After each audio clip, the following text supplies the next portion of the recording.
नमस्कार। ओम साई राम, जय सिया राम, राधे राधे। मैं सिंपी सिंह आज आप सबके सामने फिर से उपस्थित हूँ आपके अपने यूट्यूब चैनल पर। आज का जो मेरा विषय है वो इस बार धनतेरस में हम किस प्रकार पूजा पाठ करें कि जिससे हमारे घर में माँ लक्ष्मी की कृपा बनी रहे। यानी कि अगर आपके घर में माँ लक्ष्मी की कृपा बनी रहेगी और श्री गणेश भगवान की कृपा बनी रहेगी तो आप धन धान से पूर्ण रहेंगे और आपके जीवन में आपके घर में खुशियां ही खुशियां आएंगी। तो इसके लिए आपको पूजा पाठ जो भी करना है वो थोड़ा आप ध्यान से और विधि पूर्वक करें। यानी कि इस बार आपको धनतेरस पे किस प्रकार पूजा करना है आज मैं आपको इसके विषय में जानकारी दूंगी। इसके लिए आप मेरे इस वीडियो को पूरा देखें। साथ ही साथ अगर आपको मेरा ये वीडियो पसंद आए तो इसे लाइक और सब्सक्राइब और शेयर करना बिल्कुल भी मत भूलें। तो चलिए हम बात करते हैं कि आखिर हम इस बार धनतेरस में किस प्रकार पूजा पाठ करें, यानी कि किस प्रकार धनतेरस की पूजा की जाती है। तो आपको करना क्या है कि इस बार धनतेरस के दिन आपको ध्यान से संध्या समय आपको पूजा करनी है। यानी कि पूजा आपको संध्या समय आप एक लकड़ी का आप एक चौकी लीजिए, यानी कि एक जिसको हम बैठने के लिए एक मतलब पट्टा भी बोलते हैं, ये उसको आप चौकी यानी कि प्लेन चौकी आप लीजिए, या आप कोई भी लकड़ी का आप गोल चौकी या ना हो तो आप अपने रसोई की जो चौकी यानी बेलन जो यानी कि जो होता है यानी कि जिसपे आप रोटी बेलते हैं, यानी उस चौकी को आप रखिए और उस पे आप स्वास्तिक बनाइए। स्वास्तिक आपको ध्यान से सही से बनाना है, यानी गलत तरीके से नहीं बनाना है।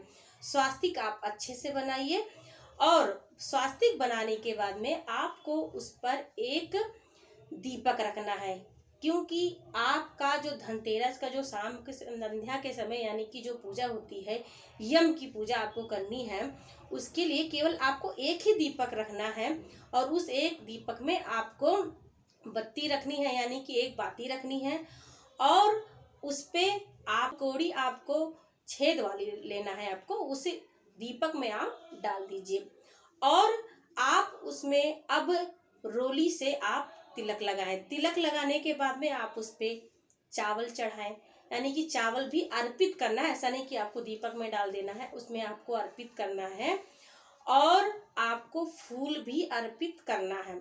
उसके बाद में आप 1 रुपये का सिक्का लीजिए और आप उस दीपक में आप उसको डाल दीजिए और आपको उसको ले जाकर अपने घर के मुख्य द्वार पर, यानी कि मुख्य द्वार जो आपका प्रवेश द्वार है वहां पर आपको दाहिने साइड इस दीपक को आपको रख देना है। तो ये हो गया आपका यम का दीपक। अब आपको ध्यान रखना है कि यम का जब आप पूजा कर लें, यानी कि जब आप यम देवता की पूजा कर लें तो उसके बाद में आपको धन्वंतरी भगवान यानी कि उसके बाद में आपको धन्वंतरी भगवान का भी पूजन करना है। तो धन्वंतरी की पूजा आपको जिस प्रकार करनी है वो मैं आपको बताऊंगी कि आपको इसमें आपको उनके धन्वंतरी भगवान के मंत्रों का आपको 108 बार आप जाप करें और जाप करने के बाद में आप अपनी मनोकामना बोलिए और उनसे प्रार्थना कीजिए कि आप हमारे घर में धन धान से आप परिपूर्ण रहे, यानी कि आप हमारे घर में धन और खुशियां दोनों लेकर आए, हमारे परिवार पे आप अपनी कृपा बनाए रखें। और जब आपकी ये पूजा पूर्ण हो जाए तो आप घर के प्रत्येक सदस्य को आप रोली यानी कि चंदन यानी तिलक जरूर लगाएं। तो ये हो गया आपके धनतेरस की पूजा। तो इसको अगर आप सही तरीके से करेंगे, यानी मेरे बताए गए इस तरीके से अगर आप करते हो तो आपको लाभ अवश्य मिलेगा, यानी धनतेरस की पूजा आपकी सफल होगी।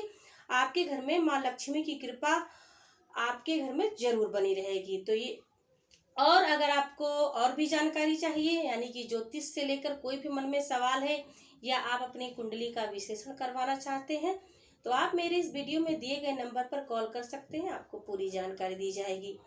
नमस्कार। ओम साई राम।